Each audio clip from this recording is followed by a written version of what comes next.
بسم الله والصلاة والسلام على رسول الله وعلى آله ومن والاه وبعد. أشهد أن لا إله إلا الله وحده لا شريك له وأشهد أن محمدا عبده ورسوله. أعوذ بالله من الشيطان الرجيم. بسم الله الرحمن الرحيم.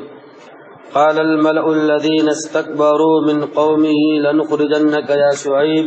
والذين آمنوا معك من قريتنا أو لتعودن في ملتنا قال ولو كنا كارهين. معزز و مکرم حاضرین، آج ہم اور آپ نے 9 تراویح اور قیام اللیل فرمایا. 9 پارے کے منتخب باتوں کو آپ کے سامنے رکھنے کی کوشش کر رہا ہوں. اللہ تبارک و تعالی نے اس پارے کے ابتدا میں فرمایا قال الملأ الذین من قومی، قال الملأ الذین استکبروا من قومه لنخرجنک یا شعیب والذین آمنوا معک من قریتنا او لتعودن فی ملتنا. کہتے ہیں کہ قوم شعیب یعنی شعیب علیہ السلام کے وہ لوگ جو بڑے لوگ تھے، انہوں نے کہا کہ شعیب علیہ السلام یا اسی طریقے سے ان کو ماننے والے، ان کے اتباع کرنے والے جب تک کہ وہ اپنے جو ہے دھرم پر واپس نہ چلائے پرانے، جب تک ہم ان کو چھوڑنے والے نہیں ہیں بلکہ ان کے اوپر طرح طرح کے ظلم کریں گے. تو اس وقت حضرت شعیب علیہ السلام کے قوم کے لوگوں نے فرمایا کہ ہم اپنے رب پر ایمان لے آئے ہیں. اب اپنے رب پر ایمان لانے کے بعد اب ہم پرانے دھرم پر یعنی جو بے دین مذہب تھا اس پر ہم نہیں جا سکتے ہیں. تو اس طرح اللہ تبارک و تعالیٰ نے ان کے قوم کا تذکرہ فرمایا ہے اور ان کے قوم کے اوپر اللہ نے جو عذاب نازل فرمایا فَأَخَذَتْهُمُ الرَّجْفَةُ فَأَصْبَحُوا فِي دَارِهِمْ جَاثِمِينَ. اچانک ان کے اوپر اللہ تبارک و تعالیٰ نے ان کی قوم کے بڑے لوگوں کے اوپر اللہ تبارک و تعالیٰ نے عذاب کو نازل فرما دیا کہ یعنی وہ لوگ جو حق کو قبول نہیں کرتے ہیں، حق کو مانتے نہیں ہیں، وہ کسی نہ کسی طرح اللہ تبارک و تعالیٰ کے عذاب میں گرفتار رہتے ہیں. وہ ہمیں اور آپ کو نظر نہ آئے لیکن وہ اندر سے اللہ کی مار ان کو پڑی رہتی ہے اور وہ اللہ کے مار میں لگے رہتے ہیں. اور ایک اہم چیز جو اس آیت کریمہ سے معلوم ہوتی ہے کہ جب انسان کے اندر تکبر آ جائے، انسان جب اپنے آپ کو ہم بن جائے کہ میں ہی ہوں، سب کچھ میں ہوں، اگر میں کی ضمیر اور انا کی ضمیر اگر کسی انسان کے اندر آ گئی تو وہ انسان کبھی بھی حق کو قبول نہیں کر سکتا ہے. وہ انسان کبھی بھی ہدایت یافتہ بھی نہیں ہو سکتا ہے جس انسان کے اندر انا کی ضمیر آ جائے. اس کے بعد اللہ تبارک و تعالیٰ نے فرمایا کہ دیکھو اے لوگو، اگر تم اپنے روزیوں کے اندر برکت چاہتے ہو، اگر چاہتے ہو کہ اللہ تبارک و تعالیٰ تمہارے رزق کے اندر برکت ڈال دے، تمہاری کمائی میں برکت ڈال دے، تو 2 اصول اپنا دو. اللہ تبارک و تعالیٰ نے فرمایا وَلَوْ أَنَّ أَهْلَ الْقُرَىٰ آمَنُوا وَاتَّقَوْا لَكَفَّرْنَا عَنْهُمْ سَيِّئَاتِهِمْ. اللہ تبارک و تعالیٰ نے فرمایا اگر یہ گاؤں والے یعنی شعیب کی قوم کے لوگ اگر یہ اللہ پر ایمان لے آتے، اللہ کی منع کردہ چیزوں سے باز ہو جاتے یعنی تقوی اختیار کر لیتے تو اللہ تبارک و تعالیٰ ان کے گناہوں کو مٹا دیتا اور برکات من السماء، برکت نہیں فرمایا بلکہ آسمانوں سے ان کے اوپر برکتوں کا نزول اللہ تبارک و تعالیٰ کر دیتا. یعنی پتہ یہ چلا اگر ہمیں اور آپ کو اپنے مال میں برکت چاہیے، اگر یہ چاہتے ہماری کمائی میں برکت آئے تو 2 اصول اپنا لو، ایمان لے آؤ اور اسی طریقے یعنی اپنے بزنس میں اللہ تبارک و تعالیٰ پر ایمان ہونا چاہیے کہ جو کچھ پروفٹ آ رہا ہے یا جو کچھ لاس ہو رہا ہے سب کچھ یہ اللہ تبارک و تعالیٰ کی طرف سے یہ ایمان ہونا چاہیے اور اس مال کے اندر جو آپ کا مال تجارت ہے اس کے اندر دھوکہ دڑی، اس کے اندر چھپا لکا چھپی والا کھیل بالکل نہیں چلنا چاہیے۔ سامان کو اگر خراب ہے تو اچھا بتا کر بیچنا، یا اسی طریقے سے گھٹیا مال ہے اچھا بنا کر اور اس کو فریش مال بنا کر بیچنا، یہ تمام چیزیں اگر پائی جاتی ہیں تو مال میں برکت نہیں آئے گی۔ اگر یہ تمام چیزیں نہیں پائی جاتی ہیں مال میں اللہ تبارک و تعالیٰ برکت دینے والا ہے۔ اس کے بعد اللہ تبارک و تعالیٰ نے موسیٰ علیہ السلام کا دربار فرعون میں جو جادوگروں سے مقابلہ ہوا تھا اس کا تذکرہ فرمایا ہے کہ موسیٰ علیہ السلام جب توحید کی دعوت دینے لگے، لوگوں کو اللہ کی طرف بلانے لگے، تو موسیٰ علیہ السلام کے قوم کے لوگوں نے فرمایا اور خود فرعون نے کہا کہ یہ تو جادوگر ہے، انہ ساحر، فرمایا کہ یہ جادوگر ہے اور اس کا مقابلہ کرنا، اس کے جادو کو ختم کرنا ضروری ہے۔ تو اس لیے اس نے فرعون نے اپنے ملک کے، اپنی ریاست کے، اپنی کنٹری کے تمام جادوگروں کو موسیٰ علیہ السلام سے مقابلہ کرنے کے لیے بلایا۔ جب جادوگر آ گئے فرعون کے دربار میں، تمام جادوگر آ گئے اور ادھر موسیٰ علیہ السلام تشریف لے آئے، تو اس کے بعد موسیٰ علیہ السلام سے مقابلہ کرنے سے پہلے جادوگروں نے فرعون سے فرمایا ان لنا لاجرا ان كنا نحن الغالبین۔ یہاں پر ایک نقطہ لے لیجئے، کہا کہ ان لوگوں نے کہا کیا اگر ہم موسیٰ پر غالب آ گئے، موسیٰ کو ہرا لے گئے، تو کیا ہم کو کچھ بدلہ ملے گا کہ نہیں ملے گا، ہم کو کچھ انعام و اکرام ملے گا کہ نہیں ملے گا؟ تو فرعون نے کہا کہ بھائی تم ہمارے مقربین میں ہو جاؤ گے، ہمارے مصاحب میں ہو جاؤ گے اور ہمارے بڑے لوگوں میں سے ہو جاؤ گے، درباریوں میں سے ہو جاؤ گے۔ یہاں پر ایک نقطہ لے لیں، چلو آگے بتاؤں گا۔ حضرت موسیٰ علیہ السلام اور جادوگروں کا مقابلہ ہو رہا تھا۔ جادوگر یہ سمجھ رہے تھے کہ موسیٰ کیا کر پائے گا، اس کے پاس تو کچھ نہیں ہے، عصا لیا ہوا ہے، کچھ تو کر نہیں سکتا ہے، ابھی چٹکی میں اس کو گرا دیں گے۔ سب نے اپنے اپنے ہتھیار ڈالے، موسیٰ علیہ السلام سے کہا گیا ہتھیار ڈالنے، موسیٰ علیہ السلام نے کہا بھائی آپ لوگ پہلے ہتھیار ڈالیے، آپ لوگ اپنے کرتب کو دکھائیے۔ اس کے بعد ان لوگوں نے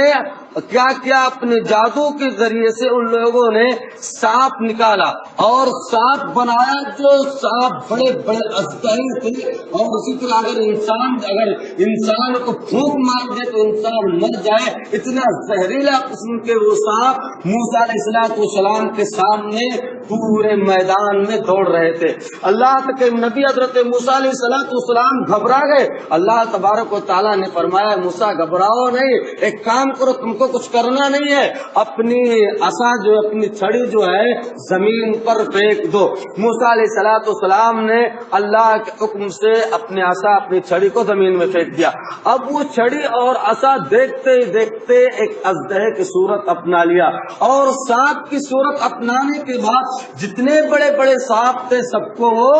نگل گیا اور سب کو ختم کر گیا۔ اور تمام جادوگروں نے جب یہ دیکھا کہ موسیٰ علیہ السلام کا یہ چھوٹا سا اژدہا جو ہے ایک لاٹھی سے جنہوں نے اپنے دکھا دیا، وہ تمام کو کھا لیا، اس کے بعد وہ سمجھ گئے کہ یہ جادو نہیں ہے بلکہ یہ اللہ تبارک و تعالیٰ کے طرف سے موسیٰ کی مدد کے لیے آیا ہوا ہے۔ تو وہ لوگ کیا ہوئے، موسیٰ علیہ السلام پر ایمان لے، قال رب موسیٰ و ہارون، ہم موسیٰ اور ہارون کے رب پر ایمان لے آتے ہیں۔ فرعون نے فرمایا اچھا تم میری اجازت سے پہلے، میرے کہنے سے پہلے تم موسیٰ پر ایمان لے آئے، تمہارے بدن کے ٹکڑے ٹکڑے کر دیے جائیں گے اور تم کو کاٹ کر پھینک دیا جائے گا، تمہارے بدن کا ایک حصہ کر دیا جائے گا۔ تو موسیٰ علیہ السلام کے سامنے جو جادوگر تھے جو ایمان لے آئے تھے، انہوں نے کہا تھا کہ اگر تم میرے بدن کے ٹکڑے ٹکڑے بھی کر دیا تو مجھے اس کی کوئی پرواہ نہیں ہے، ہم موسیٰ اور موسیٰ کے رب پر ایمان لے آئے ہیں، ہمیں اب کوئی چیز اس سے دور نہیں کر سکتی ہے۔ یہاں پر ایک چیز پچھلی چیز تو دہرائے کہ جب فرعون کے دربار میں جادوگر آئے تھے تو انہوں نے کیا کہا تھا، ہم موسیٰ پر غالب آ گئے تو ہم کو کچھ ملے گا کہ نہیں ملے گا، کچھ ہماری مزدوری ملے گی کہ نہیں ملے گی۔ اس کے بعد جب موسیٰ پر ایمان لے آئے تو